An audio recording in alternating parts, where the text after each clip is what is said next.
Welcome to Buckets. My name is Matt Moore. I'm the senior NBA writer for the Action Network. This podcast brought to you by FanDuel Sportsbook, and this is your Monday morning NBA weekend recap. And brand new, we're adding best bets to the show as well. Joining me as he does every Monday, Albert Wynn, the Analytics Capper. You can join and follow him on Twitter at Analytics Capper. Find him in the Action Network app. Albert, how was your weekend? Weekend from a betting standpoint, Matt, it was the best weekend I've ever had. Whoa! Yeah, I hit a 20 to 1 long shot in golf, which was awesome. Went undefeated in the NBA 4-0 on Saturday and Sunday, and was cleaning up college basketball. So it was a great weekend for me. Personally, though, with a similar story with you, kids are sick. So a little got to take care of them and make sure they're good. But it's nice being home, watching all the sports and make money at the same time. I was gone for 3 weekends in a row. This is the first weekend I've been home in 4 weeks. So it's been awesome just to be back at home. Glad another phenomenal weekend of hoops, just absolutely phenomenal. College basketball, NBA, great games abound. We'll get to all those today. We're going to talk about the Eastern Conference and a little bit about the matchups and kind of what we think about the conference as it stands with some recent developments. We'll take a look at all of that. We'll go over the weekend recaps, the most important covers and the mic drop. And we'll talk a little bit about six man, as there is a new player rising up the board in very annoying fashion. So we're going to get to that as well as on today's show. And we'll give you best bets for Monday. So if you want to hear best bets for Monday, we'll put it in the episode description so you can go ahead and get to those. We will have best bets for Monday on this episode as well. But let's go ahead and start with the conversation on the Eastern Conference matchups. So as we start here, the Celtics plus 135, the Bucks plus 150, the Sixers plus 750, the Cavs plus 1200, the Heat 25-1. The Boston Celtics lose 2 in a row this weekend to they suffered a bizarre loss on Friday. Just an absolutely berserk loss on Friday, going up by 28, and then to the Nets, who traded everyone. And then the Nets storm back and get the win on Friday night. Then in double overtime, the Celtics suffer a heartbreaker to the New York Knicks. Shouts to all the Knicks fans that work for Action Network who are very excited about how this has transpired. I'm checking the board right now. Yeah, okay. Numbers haven't moved after that Celtics loss, which I'm not surprised at. We are going to be getting into range here where like my 56.5 Celtics under has a heartbeat. It's got a pulse. It's faint, but I might be able to get home on that. Gonna lose stuff like the 53.5 and 54.5, I bet, but the 55.5 and 56.5, I might be okay. At the same time, like we look at this number, right? And it's plus 135, Bucks plus 150. The Bucks now the number 1 seed in the Eastern Conference, gonna have home court throughout the playoffs as they started today, and now they're up by a full 2 games in the loss column. Don't know if that's necessarily like a huge factor in all this, or if it's like obviously something the Celtics can catch up with. My question for you right now is, the books have treated Boston as a favorite since like the second week of the season. Mm-hmm. Do you think the Boston Celtics should be the favorite right now? Should there be a favorite between the Boston Celtics and the Milwaukee Bucks right now? I think they still should be the favorite. There's still some question marks when it comes to the Bucks. I think Chris Middleton, I know he's coming back from injuries now, but it's been lingering and he hasn't looked like the same. I'm just talking from like a athletic burst point of view. The Celtics, they're looking up now. They've lost 2 in a row. I think 3 of the last 4 games. They are in second place in the East. And if they continue to slide, if they were to meet the Denver Nuggets in the finals, Denver is going to have home court advantage. So they can't mess around with these games here. You mentioned it, really bad loss Friday night, bad loss tonight in double overtime to the Knicks. Impressive win for New York. But to answer your question, I still think they should be favored. I think odds makers are looking at the fact that, guys have been out. Robert Williams was out today. So that's why you saw the Knicks just feasting on the inside. And they are the defending Eastern Conference champions. They were 1 game away last season from winning it all. So I still think they have less question marks because I think with the Bucks, Chris Middleton thing, we'll get into this later, but I really like the 76ers as a dark horse. But yeah, let's get into it. Okay, so let's talk about the other big game from the weekend, which was the Sixers and the Bucks met in a matchup on Saturday. Phenomenal game. Yeah. Bucks seemed to have it in hand, stretched the lead out, finally got some separation in that third quarter. Sixers storm back. James Harden, Joel Embiid, clutch buckets late. The Bucks offense kind of falls apart again. There have been suggestions that the Sixers can match up with the Bucks, but not the Celtics. The Celtics can match up with the Sixers, but not the Bucks.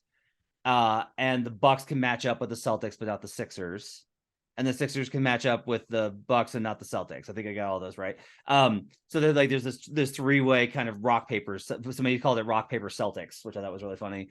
In the East, the numbers have said that actually I was surprised at how dominant Milwaukee's kind of been in these matchups versus the Sixers. But with how good the Sixers team is, and with the offensive inconsistency of the Milwaukee Bucks, do you think that there's that? Look, I think it's easy to say that the Bucks are a better matchup for the Sixers than the Celtics because that's a low bar. That Sixers team cannot get past Boston for whatever reason.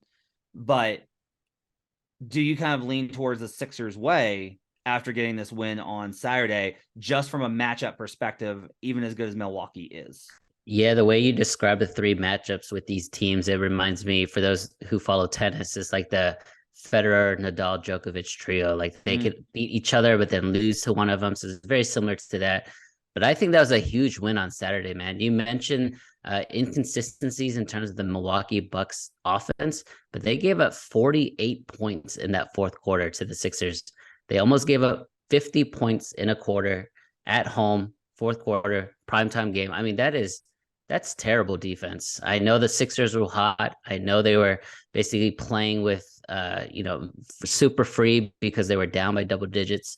But getting that win on the road, and I'll say this: James Harden last Saturday night, 38, 9, and 10.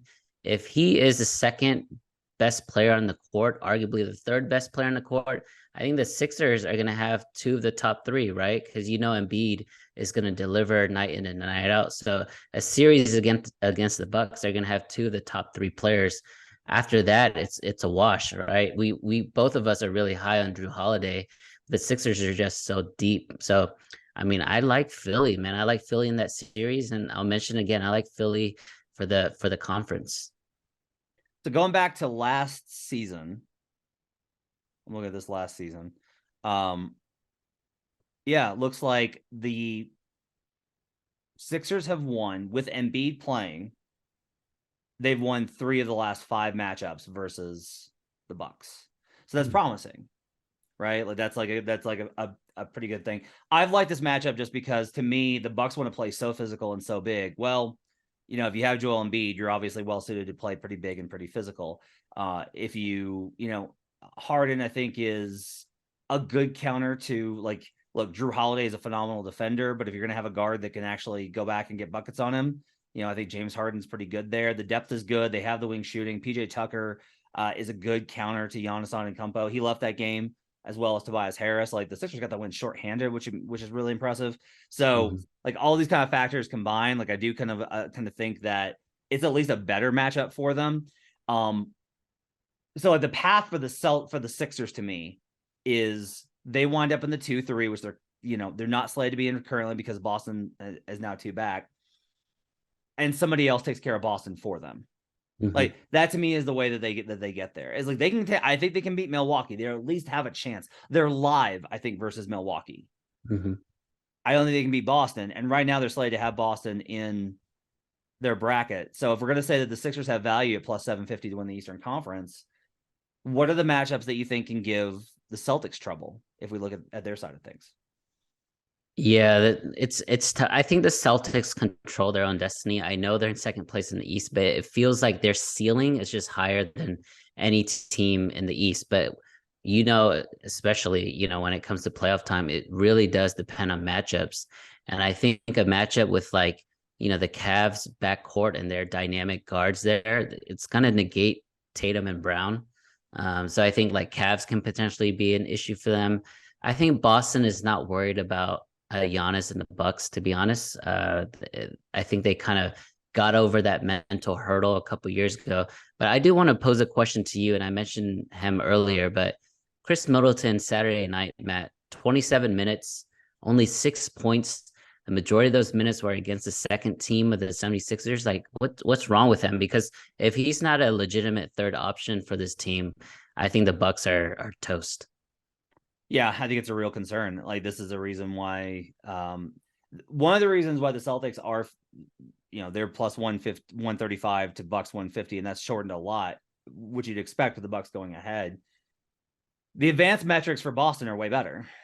Like, the advanced numbers for Boston are just way better. Like, I have Boston still power rated number one, even with the Bucks. Now I have the Bucks projected to win more because it's close. Like, it's narrow, but and the Bucks now have this lead, but it's very close. Like, the last projection I had, I have to run tonight, but my last projection that I had was Bucks at 57.4 wins, Celtics at 57.1.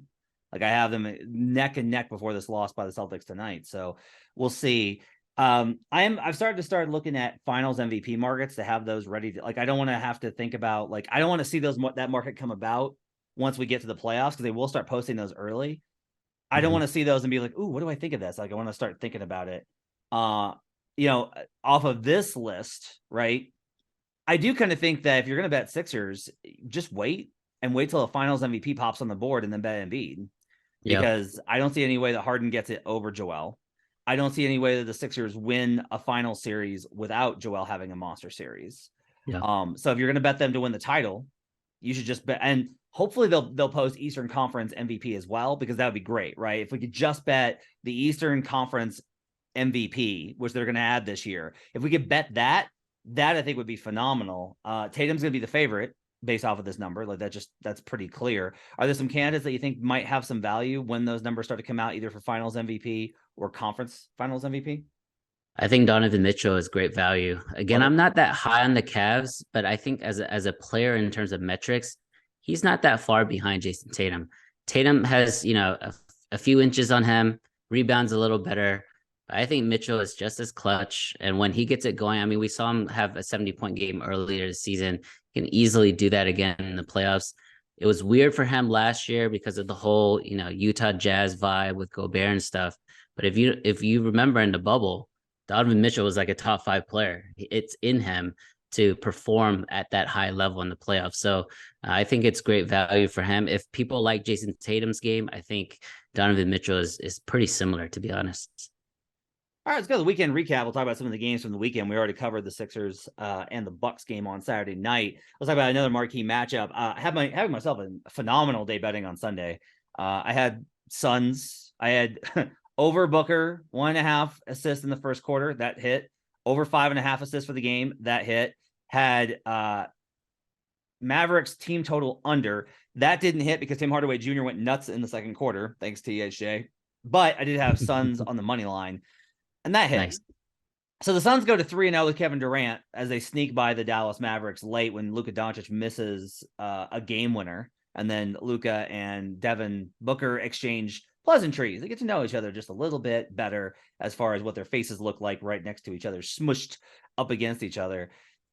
Look, the Suns have now taken, I think, 2 of 3 from Dallas. And with KD, there was this rivalry, and then, they beat him last year in the playoffs and all this kind of thing. And it was like the Mavericks fans were very much like, we own you. I kind of wonder if the presence of Kevin Durant kind of negates this, and now the Suns have just kind of ascended beyond Dallas. Oh, that absolutely. Yeah. I mean, maybe, but Albert, this was still like I thought this would be like the Suns defense would take care of things. They would outclass them. And that wasn't what happened today. Like, KD hits a clutch jumper and Luka misses a wide open bunny. And that's the only reason this doesn't go to OT. Yes, theoretically the Suns should be light years beyond, but I do kind of wonder, I will say this. There's no way for the market not to overreact to them going to 3-0, but it's Charlotte, Chicago, and then Dallas in a close one. It's eye test. I love them. I love what they look like. I think they look phenomenal. I think Devin Booker finals MVP is the one I'm waiting for. Like, that's what I really want to bet. But I feel like with the way that the conversation is evolving, I kind of wonder if we're gonna see another surge here as the Suns' numbers shorten, which is going to give us some other options in the Western Conference. Yeah, first of all, great look on a Devin Booker assist angle. I think that's going to be a wagon for the rest of the season with Kevin Durant, especially with Chris Paul's dissension, if you will, as the primary ball handler for that team. Good look there. No, I don't think you're going to expect Tim Hardaway to hit 6 or 7 threes every game to keep this game close. I think the Suns got 130 really easily on Dallas, to be honest. And the Mavericks needed an amazing shooting night from Tim Hardaway. But you're right. When it is close like that, you still have, top 10 talents in Luka and Kyrie that gives you a shot. Kyrie was making ridiculous, and one layups. You can't expect that every game as well. So I think if they played 7 games in a 7-game series, and this pains me to say it, I think Phoenix would beat them in 5 games. Oof. Ooh, like the call there. We'll have to bring that one back if they face each other in a 4-5 matchup. Meanwhile, this team that the Suns would currently face in a matchup would be actually the Golden State Warriors, who got Steph Curry back on Sunday. A lot of excitement for that game. Steph's back, all these types of things. I took Lakers. I said, you got to hold your nose and just take the Lakers here. Yep. What do you know? The Warriors get it done because the Warriors can't win on the road, Albert. Like, they cannot. No Steph Curry, doesn't matter. They can't win on the road. This is now, they are before this game. So now I think they've just passed them again. They are at this time the worst against the spread team on the road in the last 20 years. Like, they are dead last. They are sub 30% against the spread on the road. Just an absolutely incredible how this team struggles. We're going to be here. We're going to be trapped here, right? Because the Warriors did win 5 in a row. So it's like they win 5 in a row. Okay, you get hit with an LA nightlife game. Steph's coming back, etc. But like, I don't know how to reconcile how bad they are on the road and try and get a sense of like who this team is. How do you possibly bet on or against this team with these home road splits with Golden State? Yeah, for those who don't bet that often, just from a straight up standpoint, they're 7-24 on the road. There's only two teams worse than that, Matt. The San Antonio Spurs and the Houston Rockets in the entire NBA. So they have the 3rd worst road record straight up, 7-24. How do you bet this team? In my opinion, you lay off. You stay away as far as you can from this team, because they're not going to have home court advantage in any round. And then if you expect this arguably the worst road team ever to somehow win the majority of your road games to advance in the playoffs, I mean, that's just not going to add up for me. I still think they are live. At the end of the day, is still Steph Curry, transcendent player. He came back today and still scored 27, but you could tell that when he comes back, it's a little different for Jordan Poole. It's a little different for Klay Thompson. So even though Steph Curry, who is like a staple there at Golden State, you still have to reintegrate him into the flow there. But moving forward, man, like, let's look at the Lakers. The Lakers right now are basically tied for 10th place. They're in the play-in. They're only 3 games away from 5th, which is insane to think about. And if you look at the Western Conference right now, all the teams from 6 to 15, right? So everyone below Golden State, they are the only team with a winning record in the last 10 games. So everyone is sliding. And then this team is basically hovering at 500, which is moving up. So if this team can somehow continue to tread water and then get LeBron James back in 2.5, 3 weeks, maybe they make some noise. I'm still not a believer yet. For me, it's the Suns and the Nuggets, but we'll see. We'll see moving forward. Well, let's talk about those Denver Nuggets, who on Friday got what I think I've called this their last big win of the season. Every other game from here on out essentially is just like, they have the Suns. It'll be like a marquee matchup, so to speak, but Denver's done in terms of building resume. The win over the Grizzlies puts them up 5 in the loss column and clinches tiebreaker. I'll go ahead and call it. The Nuggets are going to be the 1 seed. It's done. Yep. Trying to catch Denver 5 up with tiebreakers too much. The Kings are behind them 7 back. It's not going to happen. Denver's going to be the 1 seed in the Western Conference.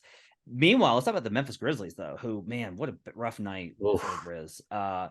Okay, so they go into the game with all the drama around, they got this stuff going on with Ja Morant. It's continuing. During the game, they lose Brandon Clark. He suffers an Achilles tear. He's done for the season. Awful, awful, awful. Their best lineup, their playoff best lineup was going to be Ja, Brooks, Bane, Brandon Clark, Jaren in a small ball switch all. Brandon Clark's ability to play last year was the only reason that Memphis got past the Minnesota Timberwolves. He was the only reason that they were able to get past them. So his absence looms absolutely huge. Like, you have Xavier Tillman, who I thought did great work versus Jokic, but they're really up against it there. Ja goes on Instagram, flashes a gun on Instagram Live in the midst of all this time of stuff, suspended 2 games, spending time away, trying to get his head right, whatever's, I mean, part of me is like, he didn't like break down crying. He's laughing, showing a gun in a strip club, but whatever, it's fine. However you want to interpret this. Dylan Brooks gets suspended for the Sunday night game, but whatever. That was just like a tech suspension. We had questions about this Memphis team. I've said all year that they are a no bet, that their half court offense makes them completely unbettable. This is spiraling now. And now there's like real concern about the Kings overtaking them for the 2 seed. I don't like to do the hot take stuff because there's a lot of time. There's a month between now and the playoffs, but I have to ask the question for you. Are the Memphis Grizzlies done? I wouldn't say done. It's really going to depend. So right now the suspension is 2 games, but then he's also taking a leave of absence, which is indefinite, is what we learned tonight. So we don't know how long that's gonna go. The Kings continue to be the #1 offense in the league, so I do expect the Kings.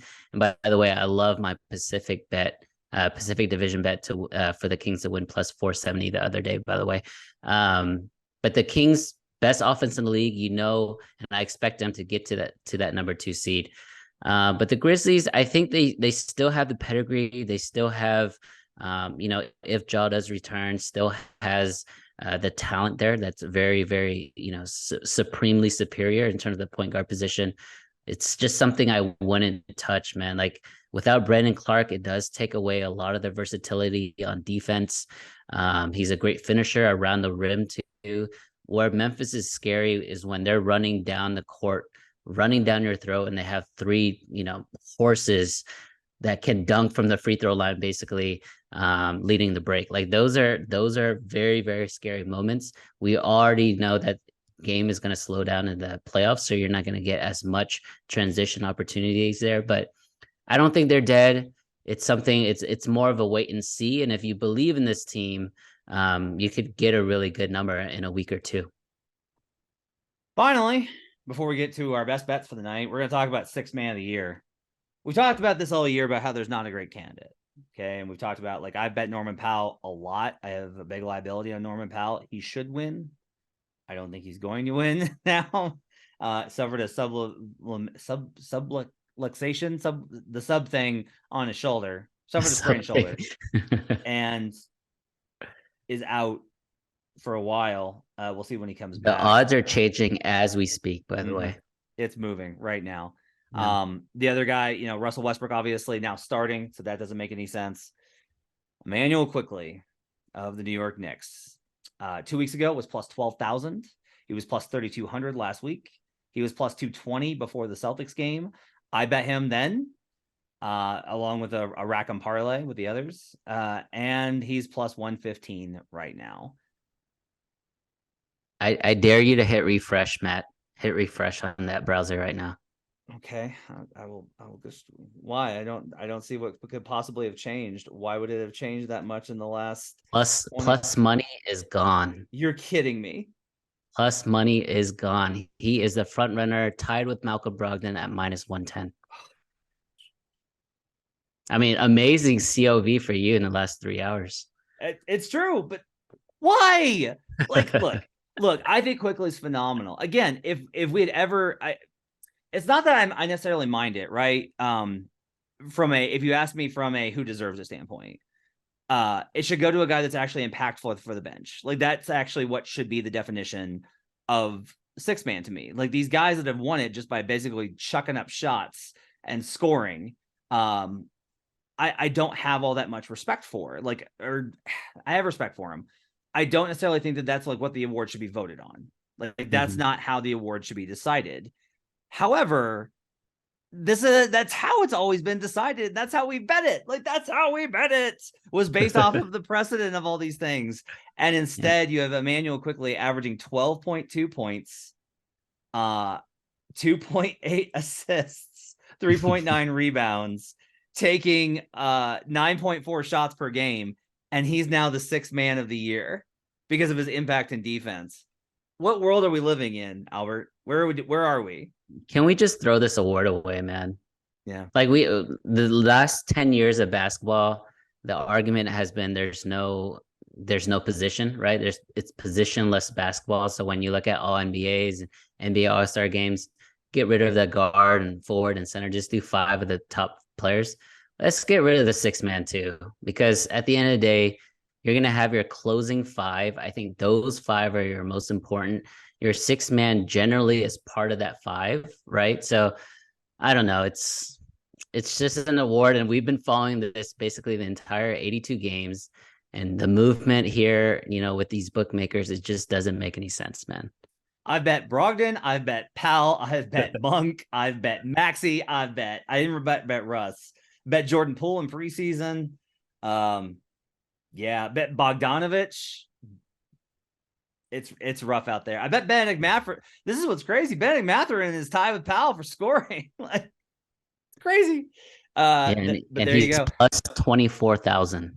So I guess like the only question I really have about Quickley is this just going to be one of those things where it's like there wasn't a clear winner, so it wasn't decided, and Quickley played well for 6 weeks, and the Knicks were awesome at the right time, and they won. Is that it? I mean, he did have 38 tonight, national TV, Sunday night in Boston. I mean, that is a marquee performance there. But I'm looking at the past winners, right? You're talking about the precedent that has been set. Last year, Hero 20.7 points, Clarkson 18.4, Montrez 18.6, Lou Williams back-to-back 20-pointers, Eric Gordon 16.2. The lowest was Jamal Crawford in 2016, averaged only 14 points, 1.8 rebounds, and 2.3 assists. Could just be a replication of that. Crazy. All right, let's do some best bets for Monday. As always, we'll just give our best bets, and then we'll go back and do the cap. What's your best bet for Monday in the association, Albert? I love the way that you analyze the Nuggets moving forward, because I am going to fade them tomorrow. I don't think they're going to lose, but I do like the Raptors. I think they are a live dog on the road, +7 in Denver. Okay. I am going to take the Denver Nuggets -7 versus Nice. the Toronto Raptors. That's one of my plays. I'm also going to take the Kings -5.5 versus the New Orleans Pelicans. We'll see what some of the injury stuff winds up on that. And I'm going to take as well, I have one total play, and that's going to be the over in Celtics Bucks, or Celtics Cavs rather. That's going to be the overplay for me there, 218.5. All right. Let's start with you. Why do you like the Raptors tomorrow night taking on the Denver Nuggets? Yeah, I think it's hard to quantify hunger or motivation, but they're still in it in terms of like a playoff seed, getting into the playoffs. So I think Toronto has that going for them. They are playing a lot better. And I would argue this is the most healthy they've been all season long. If you look at their injury report, I think there's only one guy on there. It's usually like 6, 7, 8 different people. They're 6-2 in their last 8 games, so they're playing a lot better, including a win on the road on Saturday night. So they're going to be rested. And I think from a Denver perspective, this is more capping Denver and not Toronto, to be honest. Like you said, I think Denver's resume is set as far as like the teams that they're playing this week: Toronto, Chicago, San Antonio, and Brooklyn. This is like a high potential to overlook these guys and or load manage some of your players in Denver just because they have the number 1 seed wrapped up. So I do like Toronto. I just think that they have the wings to deal with Denver's wings. No one's going to be able to stop Joker, but if you're able to kind of contain the rest of the guys, then you have a good shot. And 7 to me is a big number. Okay. My counter for this would be they really care about the home record. They really care about the home record. And you're right that the number is definitely different from like the win-loss. But like at 7, if this gets into 5, then it's like basically a pretty close game. Like it's hard for you to have a comfortable 5-point win. Denver does care about protecting that home court. Denver, I think, will keep the pedal down for a little bit. Like they don't have much more to gain, but they do. Like you do gotta win out. Their magic number is 13 for the number 1 seed. You got to get to, I don't know, 8 wins at least, probably less than that. But like you got to get the 7 or 8 wins. And so you might as well get it done early so you can do the back half of it. Michael Malone's talked about getting the number 1 seed overall in the NBA. I think he's got a little bit of interest in that, but is not going to push for it beyond the injuries. The biggest thing here is just like Denver just plays so damn well at home. And I don't think they're necessarily wired to. It's a letdown spot for sure. So like if it's good that we're head to head here because it's either the letdown spot or it's the trend of Denver being home where they've been absolutely dynamite against the spread. I make this 12. I can't get I just can't get there. Right. So even no matter what the letdown spot is, even if I give 3 points for a letdown spot, I'm still 2 ahead of the number. I got to lay 7 with the Denver Nuggets. The Pelicans and the Kings are on a 3 and 4, but they are home. Only laying 5.5 here. So obviously like it's a little bit of a weird number when we look at it. I'm going to check the injury report actually right now, because I assume that there's got to be something on there that, De'Aaron Fox is questionable with hamstring soreness, which is why this number is lower. Fox might play. It's questionable, right? Entirely possible he plays. Even if he doesn't, this Pelicans team has just been so bad, and the Kings have been good enough at home. I think they have enough to get the win. -5.5. I've downgraded the Pelicans. I have been less aggressive with downgrading them than with some spots, and I just don't know that I can get there with the Kings and how they're playing. I think the Kings really believe they can win this division and get the 3 seed, and now they're within sight of the 2. So like, there's a lot of opportunities here. I'll go ahead and I'll lay the points with the Kings to light the beam once again. Finally, I'll take the over in Celtics versus Cavaliers. This is a number spot. This number is really low. Now, look, the Celtics are going to rest a bunch of guys because it's the second night of a back-to-back. That makes me like it even better. Like, I love taking overs when guys are in a rest spot because the bench guys usually have more energy and run up and down the floor. And especially, even if it's lopsided, that just means, again, up and down and up and down and up and down. And when we got this kind of a game, look, the Cavaliers defense is absolutely elite, no question, but 218.5 is simply too low for me. I do think these two teams have a high level of execution offensively, and they have a lot of weapons. So I'll go ahead and take the over 218.5 on Celtics Cavs. Any thoughts on those? No, I like the over there. Same with you. If the line is moving hard to the under because it's the second night of back-to-back or because people are resting, I do like to go contrarian there. And without Robert Williams and or Malcolm Brogdon, the Celtics defense is going to be bad again tonight. So I like that. I like that look a lot. Might join you. All right, let's go wrap it up for your weekend recap and best bets episode for Monday. Make sure to download the Action Network app. Best way for you to track your picks. You get all sorts of great information. Get set for March Madness with the Action Network app. Our thanks to David Payne, our producer. Appreciate him helping us out tonight. My thanks to Albert for joining me. We'll see you guys again tomorrow with a best bets episode with Albert and Jay Money. We'll see you guys again then. Till then, let's get buckets.